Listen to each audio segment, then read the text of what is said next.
लोकसभा चुनाव 2024 को लेकर भाजपा ने चुनावी बिगुल फूंक दिया है। गुरुवार को धमतरी जिला में लोकसभा चुनाव को लेकर कार्यालय का उद्घाटन किया गया। चुनाव कार्यालय जिला भाजपा कार्यालय में बनाया गया है। उद्घाटन के मौके पर सांसद चुन्नीलाल साहू, भाजपा प्रदेश महामंत्री रामू रोहरा, महासमुंद लोकसभा चुनाव प्रभारी मोतीलाल साहू सह प्रभारी भावना बोहरा, चुनाव संयोजक शंकरलाल अग्रवाल, जिलाध्यक्ष प्रकाश बैस, पूर्व विधायक रंजना साहू समेत तमाम जिला भाजपा के नेता कार्यकर्ता उपस्थित रहे। अभी लोकसभा चुनाव जो होने हैं उसके संबंध में हमारे यहाँ केंद्रीय कार्यालय खुल चुके हैं महासमुंद लोकसभा में, और उसके तत्पश्चात जो 8 विधानसभाएं हैं उसमें से धमतरी एक विधानसभा है। तो अभी विधानसभा स्तरीय हमारे कार्यालय आज खुले हैं, कार्य का उद्घाटन हुआ है। यहाँ पर जितने लोकसभा के हमारे संयोजक, लोकसभा के सह संयोजक, चुनाव के प्रभारी, ऐसे सभी आदरणीय जन यहाँ पर आए हैं और हमारे सभी कार्यकर्ताओं का वो मार्गदर्शन कर रहे हैं। इस प्रकार देखिए, जितने वरिष्ठ जन हैं हमारे कार्यकर्ताओं को अपने संबोधन में इस विषय को जरूर वो कह रहे हैं कि हम जब आम जनता के पास जाएं, उनसे भारतीय जनता पार्टी के पक्ष में अपने मतदान के लिए उनसे आग्रह करें। और प्रधानमंत्री जी माननीय मोदी जी ने, केंद्र की सरकार ने जो जो उपलब्धियां हमारी रही हैं, जैसे महिलाओं को कौन कौन सी योजना का लाभ दिया गया, हमारे किसान भाइयों को हमने कौन कौन सी योजनाओं का लाभ दिया, हमारे साथियों को, नौजवान साथियों को, हमारी माताओं बहनों को, जितने केंद्र सरकार की योजनाएं हैं उनके संबंध में हम उनसे बात करेंगे, चर्चा करेंगे और निश्चित रूप से हम महासमुंद लोकसभा चुनाव भारतीय जनता पार्टी के पक्ष में होगा। मैम, जिस प्रकार से विधानसभा चुनाव का परिणाम निकला था, क्या उससे बेहतर, उससे लाख गुना बेहतर और बहुत अच्छे से हम इस लोकसभा चुनाव में धमतरी की जो भूमिका रहेगी वो बहुत महत्वपूर्ण अहम भूमिका रहेगी। आपको 2018 का भी चुनाव बताऊं, भले हम विधानसभा 464 वोट से जीते थे, वो विपरीत परिस्थितियां उस समय हमारी रही, उसके बाद 464 वोट से धमतरी विधानसभा हम जीते थे, लेकिन उसके तत्काल बाद जब लोकसभा चुनाव हुए तो लगभग 16,000 वोट से हमने धमतरी विधानसभा चुनाव में जीत दिलाई थी। और निश्चित रूप से अभी भी ऐसा ही होगा, इससे और अधिक वोटों से हम धमतरी विधानसभा से इस लोकसभा में हमारी जो भूमिका रहेगी, अधिक से अधिक वोट से हम धमतरी को हम जिताकर देंगे।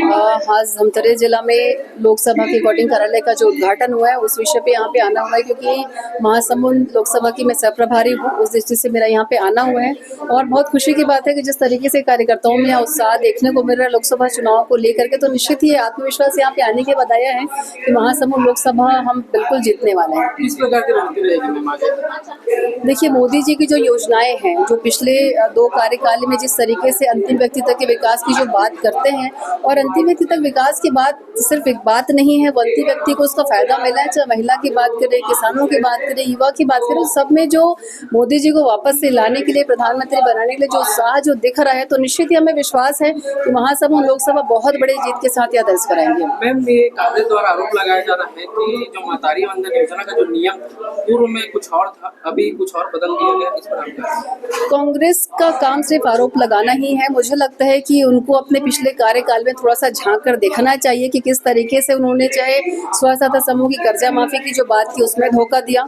महिलाओं की रेडी टू ईट का जो काम था उससे छीन करके प्राइवेट किसी कंपनी को जो दे दिया गया, शराबबंदी की जो बात करके महिलाओं के साथ जो छलावा किया गया, किसानों को 2 साल का बोनस जो देने की उन्होंने बात की थी, जो उसमें छलावा किया, मुझे लगता है पहले वो अपने अंदर झांक के देंगे, फिर भारतीय जनता पार्टी के बारे में कुछ बोलने का अधिकार मिलेगा उन्हें। मैम, जिस प्रकार से परिणाम विधानसभा का रहा, उससे बेहतर उम्मीद रहता है आने वाला। निश्चित ही हम 54 सीट यहाँ जीते हैं, लोगों का जो बहुमत जो मिला है हमें, निश्चित ही, और उसी बहुमत के साथ इस बार 11 की 11 लोकसभा सीटें छत्तीसगढ़ में हम जीतने वाले हैं। संगठन के द्वारा लगभग पूरे देश में सभी जिला मुख्यालय में लोकसभा कार्यालय का शुभारंभ के बाद हर विधानसभा के लिए अलग जो कार्यालय है वो 1 मार्च तक प्रारंभ करने की निर्देश हुई है। उसी कार्यक्रम में कल खलारे में हुआ, आज धमतरी में, 3 जगह होने जा रहा है, कुरुद में, राजिम में। तो 1 तारीख तक सारे लोकसभा के विधानसभा वार कार्यालय शुरुआत हो जाएंगे, जिससे जो जनसंपर्क का काम जो है, अभी हम लोग लाभार्थी संपर्क करने वाले हैं। लाभार्थी संपर्क में सुविधा होगी। वहीं से जो सामग्री आई है केंद्रीय कार्यालय से, उसको उस कार्यालय के माध्यम से वितरण करके हमारे कार्यकर्ता जो है जितने भी लाभार्थी है वो लाभार्थियों से संपर्क करेंगे। सांसद जी, आपके 5 वर्ष पूरे होने वाले, आपकी उपलब्धि कौन कौन सी रही है बड़ी? उपलब्धि के लिए लंबा चर्चा करेंगे, आप लोग से और चर्चा कर लेंगे, वो लंबी बात है। बाकी आज तो संगठन के काम से आप हमारे संगठन के प्रभारी और संयोजक आए, उनसे पूरी इसमें विस्तार से चर्चा कर लें, उसके लिए अलग से बैठने देंगे, क्योंकि आज ये संगठन के काम से आए के द्वारा। और हमारे देश के यशस्वी प्रधानमंत्री, विश्व के प्रबलतम नेता, जिनके 2014 से 2023 तक सारे देश के आम लोगों के लिए किए गए कार्यों का एक विकास प्रेरक और आम जनता के हित के विषय को लेकर मोदी जी ने विगत 10 सालों में सारे देश के हमारे आम लोगों के लिए हितग्राही योजना लागू की है। उस योजना को धरातल तक, गांव, कस्बा, टोला में पहुंचाने के लिए विकसित भारत संकल्प यात्रा का एक महती कार्यक्रम पूर्व में निर्धारित हुआ। और अभी 2 दिन पूर्व हमारे सम्मानित देश के सचिव प्रधानमंत्री जी विकसित भारत के साथ साथ विकसित छत्तीसगढ़ का कार्य योजना, उनके द्वारा एक कार्य योजना किया गया और विभिन्न अरबों रुपये का लोकार्पण कार्य हुआ उनके हाथों से। और आने वाले समय में छत्तीसगढ़ के विकसित राज्य बनेगा, ऐसी एक परिकल्पना हमारे सम्मानित देश के सचिव प्रधानमंत्री के द्वारा लिया गया है। और हमारे इस प्रदेश के नवगठित हमारी सरकार और हमारे देश के प्रदेश के यशस्वी मुख्यमंत्री सम्माननीय विष्णुदेव साय जी के नेतृत्व में यह छत्तीसगढ़ निरंतर विकसित राज्य की ओर अग्रसर होगा, ऐसा सोच भारतीय जनता पार्टी का केंद्रीय नेतृत्व का है। और सम्माननीय मोदी जी के नेतृत्व में हम सब उस ओर अग्रसर होंगे, ऐसा हम सब कार्यकर्ताओं का सोच है। विकसित भारत संकल्प पत्र एक सुझाव आम जनता से आमंत्रित किया जा रहा है, जिसकी कल लॉन्चिंग प्रदेश कार्यालय में हुई। 26 तारीख को राष्ट्रीय कार्यालय में माननीय राष्ट्रीय अध्यक्ष जी ने इसका लॉन्चिंग किया, कल माननीय प्रदेश अध्यक्ष जी ने लॉन्चिंग किया और अब इस तारतम्य में सभी जिलों में प्रेस वार्ता आयोजित की गई है और इसके बाद इस कार्यक्रम की लॉन्चिंग होगी। जनता का क्या सुझाव आ रहा है कि हमारे घोषणा पत्र में क्या होना चाहिए, माननीय मोदी जी आगे क्या घोषणा करें, एक सुझाव लिया जा रहा है। सभी जगह हमारी रथ जो है वो घूमेंगी, वीडियो लगे रहेगा। विकसित भारत की जो हमने 2014 से 2023 तक की यात्रा की है उसमें उसका पूरा वीडियो क्लिप रहेगा और लोगों से, जनता से सुझाव मांगा जाएगा। नीचे विधानसभा और विधानसभा के अंदर में सारे गांव में ये रथ घूमेगा और सुझाव एकत्रित किए जाएंगे। इसके कई तरीके हैं, एक तो नमो ऐप के माध्यम से सुझाव लिया जाएगा और आपके जो लेटर हैं वो मत पेटी में डाला जाएगा, एक ये ऑप्शन भी है। और मिस कॉल के माध्यम से भी आपके सुझाव आमंत्रित, पूरी जनता के आमंत्रित सुझाव आमंत्रित किए जाएंगे। और मुझे बताते हुए खुशी हो रही है कि सुझाव के लिए लगभग 12 से 13 दिन का समय दिया गया है। 13 तारीख तक ये अभियान चलेगा। 13 तारीख तक जनता का जो सुझाव हो किसी न किसी माध्यम से दे, वो सीधे सुझाव माननीय मोदी जी तक पहुंचेंगे। सभी गांव में, शहर में, सभी जगह जाएंगे जहां तक गाड़ी पहुंच सकती है। हमारे कार्यकर्ता हैं, जनता है, वहां तक जाना है। और मुख्यालय में एक जगह ऐसा रखेंगे जहां अपने सुझाव आप पेटीएम डाल सकते हैं, नहीं तो घर बैठे बैठे ही मिस कॉल के माध्यम से आप अपना सुझाव दे सकते हैं। सर, कुछ दिन पूर्व में युवा कांग्रेस द्वारा एक अभियान चलाया जा रहा था, पंचायत चलो वार्ड चलो के तहत लोगों को ये बताया जा रहा था कि जो भी महतारी वंदन योजना के जो नियम पूर्व में थे उसे चुनाव से पहले कुछ और नियम थे, कभी कुछ और बदल दिए, इस पर क्या है? कांग्रेस को जनता नकार चुकी है, उसके पास बोलने के लिए कुछ नहीं है। 36 वादों की बात करेंगे तो गायब हो जाते हैं ये लोग और जनता समझ चुकी है झूठा कौन है, सच्चा कौन है। अगर ऐसे ही रहता तो वे आज सरकार में रहते। उसके बाद महतारी वंदन के जो क्राइटेरिया फिक्स किए गए हैं उसी क्राइटेरिया में ही लोगों को लाभ मिलेगा।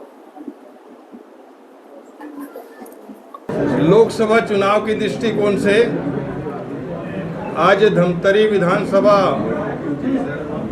का कार्यालय का शुभारंभ किया गया और जिसमें सभी वरिष्ठ कार्यकर्ता इसमें शामिल हुए। लोकसभा चुनाव के दृष्टिकोण से केंद्रीय कार्यालय पूर्व में महासमुंद में खोला जा चुका है और इनके लिए लगातार कई बैठकें क्लस्टर के हिसाब से और लोकसभा स्तर की हम सबका संपन्न हो चुका है। भारतीय जनता पार्टी के सभी कार्यकर्तागण इस चुनाव को लेकर के उत्साहित हैं और पूरा छत्तीसगढ़ की 11 लोकसभा और 11 कमल फूल इस बार छत्तीसगढ़ से दिल्ली जाएगा, जिसकी तैयारियां कार्यकर्ताओं को सब अपील किया जा रहा है कि आप नीचे बूथ तक पहुँचे, हर घर तक पहुँचे।